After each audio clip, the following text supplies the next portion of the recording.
Hello, Gray fans. Welcome to the commentary, Gray Pans. This is where we commentate over new breaking news. Oh my God, this is new news, not old news. We got three different main characters here. We got this guy, Dog Pack 404. This guy outed Mr. Beast for being a fraud. Basically, that's pretty bad. And then we got Mr. Beast Jimmy himself, and then we got Ava Kris Tyson right here. This drama goes all the way back to when Kris Tyson was outed as a child predator. So this all basically started with Kris Tyson's relation to Shadman and all of his tweets basically replying to his stuff. He had a picture of one of his drawings on his wall. In 2011, he drew some disgusting stuff of his own mom, which is just vile. And then when prompted to by, I don't know, some other disgusting human, or maybe this was just like a funny little hoo-ha joke, but I don't think this is anything anyone should be joking about. He was prompted to make art of Keemstar's daughter doing things to Donald Trump. And then he said, okay, I'll do it as long as Donald Trump wins. But keep in mind, Keemstar's daughter was 7, like an actual toddler, like a baby, basically. You don't even entertain that idea. Like, that's not even something that you respond to. That's just illegal and wrong. And then in 2017, Shadman posted a video of Daphne Keene, and with that video he said that she was an IRL lolly, which is just disgusting. Like, that's really nasty. And keep in mind, Daphne Keene at the time is 12, and then days later, after he posted the video of her, he released some disgusting, abhorrent drawings of this child. Ava Kris Tyson has a lot of Twitter posts that are public, by the way. I mean, you could go see them. I don't know if they're taken down yet or not. I'm not gonna go check. Yeah, this obviously isn't a guy who you want to have a relationship with at all. And Ava Kris Tyson owning some of his artwork, making a bunch of different tweets to this guy, especially after he posted this nasty stuff of children. I mean, come on. Like, that's just not a good look. It's just not. And not just for Ava Kris Tyson. I mean, for the whole Mr. Beast crew, basically. Sad to see, because this channel was my childhood, and it's, falling apart, Mr. Beast. I used to watch those bad intro videos a lot.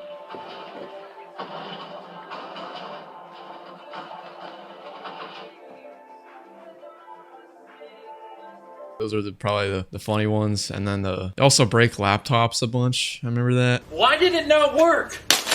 And then here, this was a third character. His name is Dogpack 404. He's gained almost 200,000 subscribers within the last 10 days. He only has one video, and it's just posting about how Mr. Beast is a fraud. And a lot of his stuff is basically just, he runs gambling, but for kids. It was sad to see when that kid bought one of Mr. Beast's sweatshirts in hopes of getting $100 with the sweatshirt, and only to not see any of that money. But yeah, Dogpack was basically saying that throughout that entire live stream, he was like, okay, within the next 5 minutes, if you purchase my sweatshirt within the next 5 minutes, you might win a bunch of money. So you better go buy my sweatshirts right now. Which honestly, like, if you've ever seen those live streams where these guys have like a bunch of iPhones and they're like, okay, comment right now. Within the next 10 minutes, we're give away all these iPhones, and it's just like a forever stream that loops. It was almost like that, but instead of no one believing it, everyone did believe it, because Mr. Beast is such like a big staple in our society. When you hear the word Mr. Beast, it's been almost 2 weeks since the Kris Tyson stuff came out. So I guess 2 weeks ago, you hear Mr. Beast and you think, wow, this is a trustworthy guy. But now that all this stuff comes out with a dog pack over here, it's kind of lost all that trust.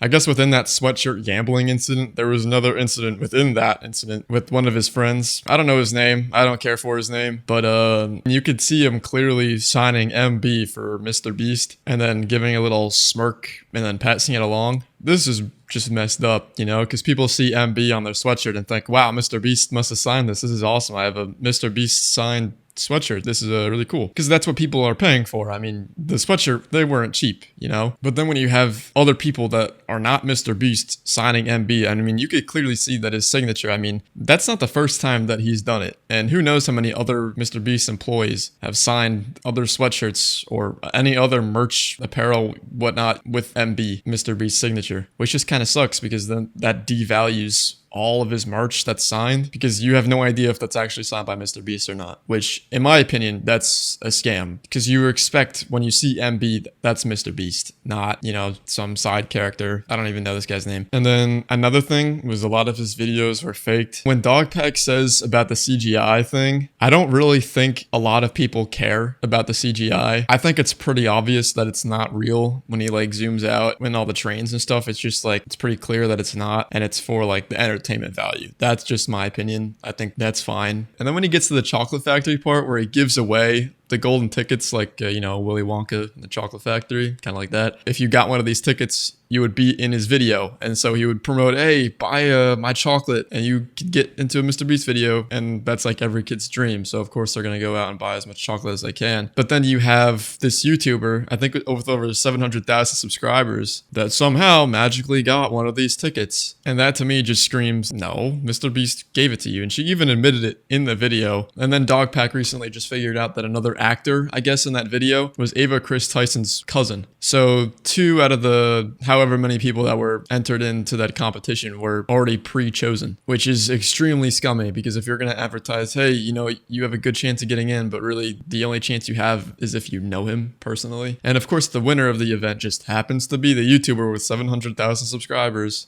And then the whole thing with the escape artist, the I have 10 minutes to escape this escape room or whatever, being fake with the water pipe valves. It looks like it could be fake, and people in the back could have like a button and choose how many times they needed to spin this little doohickey right here. So that to me looked like, yeah, that's probably not real either. But then when he goes over and says that this raccoon was a paid actor, I honestly thought that that was a joke. Like, I thought that, oh, he was just making a funny little hoo-ha while he was going over this as like a joke. But no, he went over it again, and it's actually real. They got the raccoon, and it was a trained raccoon, and they had it in the building where they were. And then another part was where Mr. Beast put the raccoon under the bed and then panned the camera down, and then he was like, oh, how did this raccoon get in here? I thought that was so funny. And then after all the stuff came out about Mr. Beast, he sent a cease and desist letter to Dogpack. And then just yesterday, he made this community post where he said, double it and give it to the next disgruntled employee. I thought this was really funny. 90% of the stuff, what he said, was public information. So I don't know what exactly they're referring to as a cease and desist. What I went over is public information that you could literally just speculate. Like, okay, yeah, the CGI was fake. That's a speculation. The hoodies, I mean, it's not a speculation. You could literally see this guy signing